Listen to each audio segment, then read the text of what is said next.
Hi, I'm Steve from Pitchcare, and today we're going to be running through the Reguflow irrigation hose.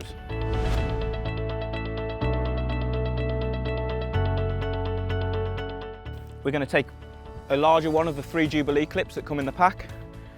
We're going to drop that onto the end of the Reguflow black layflat hose pipe. The next stage, we're going to take a 1-inch brass hose tail. We're going to wrap some PTFE tape around the end of it, and this is just going to create a watertight seal, because the Reguflow being a smooth surface, on another smooth surface of the brass hose tail, we can get a little bit of slippage which could cause a little bit of leaking at the end of the hose pipe. So now that we've wrapped our brass hose tail and the PTFE tape, we're going to insert it into the end of the Reguflow pipe.